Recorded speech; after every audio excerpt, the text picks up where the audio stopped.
Hello साथियों, welcome to ji chills. आप सभी को विक्रम का नमस्कार। अब समझिए क्यों भारत बार बार आत्मनिर्भरता की बात करता है और क्यों हमें अब भरोसा सिर्फ खुद पर करना होगा। बॉम्बर की ताकत क्या होती है? दुनिया ने ईरान युद्ध में देख लिया था। जब अमेरिका ने बॉम्बर से बम गिराया तो 24 घंटे में युद्ध रुक गया। डोनाल्ड ट्रंप ने खुद कहा था, जैसे अमेरिका ने हिरोशिमा में बम गिराकर युद्ध खत्म किया था, वैसे ही मैंने ईरान पर बम गिराकर युद्ध रोक दिया। मतलब साफ है, जिसके पास बॉम्बर है उसकी बात पूरी दुनिया सुनती है। और आज चीन के पास यह ताकत है, भारत के पास नहीं। भारतीय वायुसेना रूस के घातक बॉम्बर ट्यूपोलेव Tu-160M को लीज पर लेने की योजना बना रही थी, लेकिन अब रूस ने कदम पीछे खींच लिए हैं। वजह क्या? रूस पर चीन का दबाव है। अगर भारत को ये बॉम्बर मिल गया तो सीधा चीन के बॉर्डर पर तैनात किया जाएगा, जो चीन को मंजूर नहीं। और रूस अब वो पुराना दोस्त नहीं रहा जो भारत के लिए जान तक दे दे। अब रूस को अपने व्यापार, अपने हित और चीन की बात ज्यादा प्यारी है। इतिहास से सबक लेना होगा। चीन ने अमेरिका के B-2 बॉम्बर की तकनीक चुराई और अपना स्टील्थ बॉम्बर बना डाला। जिस भारतीय ने वह अमेरिकी बॉम्बर डिजाइन किया था, वह 3 दशक तक जेल में रखा गया, क्योंकि उसने इस बॉम्बर की खुफिया जानकारी चीन को बेच दी थी। लेकिन भारत आज भी दूसरों पर निर्भर है। कभी रूस डेट आगे बढ़ा देता है, कभी फ्रांस सोर्स को डिलीवरी में देरी करता है और कभी अमेरिका शर्तें थोप देता है। अब क्या करें? भारत को अब किसी और से नहीं, खुद से हथियार मांगने की जरूरत है। Bomber, fighter jet, submarine, drones, हर चीज मेड इन इंडिया होनी चाहिए, क्योंकि जो दूसरे के भरोसे रहता है उसे हमेशा इंतजार, अपमान और धोखा ही मिलता है। प्रधानमंत्री जब कहते हैं हमें आत्मनिर्भर बनना है, तो वह सिर्फ नारा नहीं, यह भारत की सुरक्षा नीति का भविष्य है। 12,000 किलोमीटर की रेंज और 40 टन पेलोड वाला वह बॉम्बर, जो भारत को आसमान में बेजोड़ बना सकता था, अब सिर्फ एक सपना बनकर रह गया है। आखिर क्या थी भारत की योजना? भारतीय वायुसेना ने 6 से 8 ट्यूपोलेव Tu-160M बमवर्षक विमान लीज पर लेने का प्रस्ताव तैयार किया था। रेंज 12,000 किलोमीटर, पेलोड 40 टन, लक्ष्य चीन और पाकिस्तान के दिल में डर पैदा करना। इस डील का सबसे खास पहलू था ब्रह्मोस मिसाइल को बॉम्बर से जोड़ने का सुझाव, जो भारत की स्वदेशी मारक शक्ति को आसमान से गिराने की क्षमता देता। लेकिन अब यह पूरा प्रस्ताव अधर में लटका हुआ है। सवाल होगा कि लीज क्यों जरूरी थी? क्योंकि खरीदना बहुत महंगा था और चीन पाकिस्तान की लगातार बढ़ती स्टेल्थ जेट हथियार दौड़ को काउंटर करना भी जरूरी था। भारत के पास यह विकल्प था कि लीज लेकर उपयोग शुरू किया जाए और भविष्य में स्वदेशी बॉम्बर विकसित करने का रास्ता खोला जाए। जैसे भारत ने पहले रूस से पनडुब्बी लीज पर ली और अब अपने INS अरिहंत जैसे न्यूक्लियर सबमरीन खुद बना रहा है, ठीक वैसी ही रणनीति थी बॉम्बर को लेकर। रूस पहले भी लड़ाकू विमान इंजन के मामले में भारत को बरसों तक लटकाए रख चुका है, जिसका नतीजा यह है कि आज तक हमारे पास स्वदेशी फाइटर जेट इंजन नहीं है। रूस हो या अमेरिका, कोई भी देश भारत को आत्मनिर्भर नहीं देखना चाहता, क्योंकि अगर ऐसा हो गया तो भारत उनके हथियार खरीदेगा नहीं। बार बार हमें वादे दिए जाते हैं, फिर आखिरी वक्त पर पीछे हट जाते हैं। इसलिए हथियार मांगने की नहीं, बनाने की रणनीति होनी चाहिए। लीज से शुरुआत करो पर मंजिल हो। स्वदेशी ताकत, जरूरत पड़े तो चीन की तरह हथकंडे भी अपनाओ, लेकिन स्वदेशी बनाओ। अब क्या करना होगा? अमका, तेजस मार्क 2, ब्रह्मोस, अरिहंत, इन जैसे स्वदेशी प्रोजेक्ट्स को डबल स्पीड से आगे बढ़ाना होगा, क्योंकि बॉम्बर का सपना अगर अधूरा रह गया तो दुश्मन के पास आसमान की बढ़त होगी।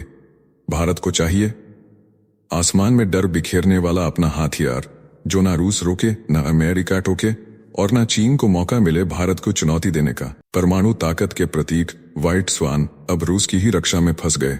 भारत के हाथ से छूटता नजर आ रहा है एक रणनीतिक मौका। साल 2022 से अब तक जारी रूस यूक्रेन युद्ध ने रूस की सैन्य निर्माण क्षमता को गहरा झटका दिया है। कजान एविएशन प्लांट, जहां Tu-160M जैसे परमाणु बमवर्षक बनाए जाते हैं, अब गति खो चुका है। हाल ही में यूक्रेन के ड्रोन हमलों में Tu-95MS और Tu-22M 3 विमानों को भारी नुकसान झेलना पड़ा है। इस हमले से रूस को करीब $7 अरब की आर्थिक चोट लगी है। सवाल है, Tu-160M क्यों फंसा? भले ही Tu-160M सीधे हमले में न आया हो, लेकिन रूस अब इसे अपनी परमाणु रणनीति की रीढ़ मान चुका है। उसे डर है, अगर एक भी विमान गया तो खुद की सुरक्षा कमजोर हो जाएगी। इसके साथ ही पश्चिमी देशों की कड़ी पाबंदियों ने रूस को कल पुर्जों और तकनीक के सप्लाई से काट दिया है, जिससे अब नई यूनिट बनाना आसान नहीं है। भारत क्यों शांत है? भारत ने इस डील पर कोई सख्त प्रतिक्रिया नहीं दी, क्योंकि भारत अब पश्चिमी देशों से भी सैन्य रिश्ते मजबूत कर रहा है। अमेरिका, फ्रांस, इजराइल के साथ बढ़ती नजदीकियां शायद रूस को भी यह संकेत दे रही हैं कि भारत अब अकेले उसी पर निर्भर नहीं है। रूस की हालत ये बता रही है कि युद्ध किसी के लिए स्थायी मित्र नहीं छोड़ता। न सहयोगी, न तकनीक, स्वदेशी सैन्य निर्माण ही अंतिम समाधान है। फिर वो लड़ाकू विमान हो या परमाणु बॉम्बर, विश्वसनीयता सिर्फ अपने कारखाने से आती है। तेजस मार्क II का स्वदेशी बॉम्बर रिसर्च, ब्रह्मोस और लंबी दूरी के क्रूज प्रोजेक्ट, इन सबको राष्ट्रहित की प्राथमिकता बनाना होगा।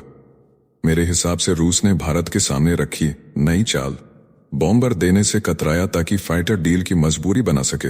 रूस की रणनीति क्या है? रूस यह भलीभांति समझता है कि अगर भारत को ट्यूपोलेव Tu-160M जैसा रणनीतिक बमवर्षक मिल गया तो भारत स्टील्थ फाइटर की खरीदारी को कुछ वर्षों के लिए टाल देगा। यही कारण है कि रूस अब Tu-160M को रोककर भारत को अपने 5वीं पीढ़ी के फाइटर सुखोई Su-57A की ओर मोड़ना चाहता है। रूस जानता है कि पूरे एशिया में अब 5वीं पीढ़ी के फाइटर की होड़ छिड़ चुकी है और भारत अब इस रेस से बाहर नहीं रह सकता। भारत का संकट क्या है? चीन के पास पहले से J-20 परीक्षणाधीन J-35 और J-36 जैसे स्टील्थ फाइटर मौजूद हैं। पाकिस्तान भी अब J-35 की खरीद की ओर बढ़ चुका है। यानी भारत के पास अब स्टील्थ शक्ति की सबसे बड़ी कमी खुलकर सामने आ चुकी है। यह कमी राफेल जैसे चौथी पीढ़ी के फाइटर से नहीं भरती, चाहे वह 4++ जेनरेशन में गिना जाए, लेकिन भविष्य के स्टील्थ युद्ध में वह टिक पाएगा या नहीं, यह एक बड़ा प्रश्न है। इधर देखिए भारत की चालाकी क्या है। भारत ने सुखोई Su-57E की डील को लेकर रूस से बार बार इनकार किया है, क्योंकि भारत चाहता है कि रूस और बेहतर प्रस्ताव लेकर आए और भारत को पूर्ण तकनीकी ट्रांसफर मिले, साथ ही साथ दीर्घकालिक आत्मनिर्भरता का रास्ता खुला रहे। भारत का पूरा ध्यान इस वक्त स्वदेशी 5वीं पीढ़ी के लड़ाकू विमानों पर है, जिसमें सबसे अहम नाम है AMCA। यहां तक कि रूस ने भारत को रिझाने के लिए अब मिशन कंप्यूटर और ISA रडार की मिठाई पेश की है, पर असली पकवान यानी परमाणु बमवर्षक Tu-160M को थाली से हटा दिया है। अब देखिए रूस का नया प्रस्ताव क्या है। रूस ने भारत को सुखोई Su-57E के साथ बिल्कुल अलग किस्म का पैकेज दिया है। इस बार बात सिर्फ आयात की नहीं बल्कि स्वदेशीकरण की है। भारत को प्रस्ताव मिला है कि सुखोई Su-57E को भारत के मिशन कंप्यूटर और भारत ने विकसित ISA रडार से इंटीग्रेट किया जाएगा। यानी विमान तो रूस से आएंगे पर दिमाग और आंखें भारतीय होंगी। यह डील अगर मंजूर होती है तो आने वाले दशक की सबसे बड़ी रणनीतिक डील बन सकती है और भारतीय वायुसेना को 5 जनरेशन स्टील्थ पावर मिल सकती है। उधर शंघाई में जब भारतीय रक्षा मंत्री राजनाथ सिंह से मुलाकात हुई तो रूसी रक्षा मंत्री अंद्रेई बेलोसोव ने हर वो बात दोहराई जो भारत को खुश करने के लिए चाहिए। भारत हमारा पारंपरिक मित्र है, रणनीतिक भागीदार है, हम सैन्य और तकनीकी सहयोग में साथ हैं। लेकिन सवाल यह है, अगर इतने ही अच्छे दोस्त हैं तो फिर परमाणु बमवर्षक Tu-160M लीज पर देने से मना क्यों? और याद रखिए, रूस भले दोस्त हो लेकिन वह भी अपनी चालें चलता है। रूस मीठे बयान दे रहा है क्योंकि उसे पता है कि भारत अब अमेरिका, फ्रांस, जापान जैसे देशों के साथ भी रणनीतिक रिश्ते बना रहा है। रूस के लिए यह समय भारत को मनाने का है, लेकिन भारत को झुकने का नहीं, चुनने का समय है। या तो रूस हमें पूरा भरोसा दे या हम अपने पंखों से उड़ान भरेंगे। इस वीडियो में फिलहाल इतना ही। जल्द मिलते हैं एक और नई अपडेट के साथ। जाने से पहले वीडियो को लाइक करके चैनल को सब्सक्राइब कर लें।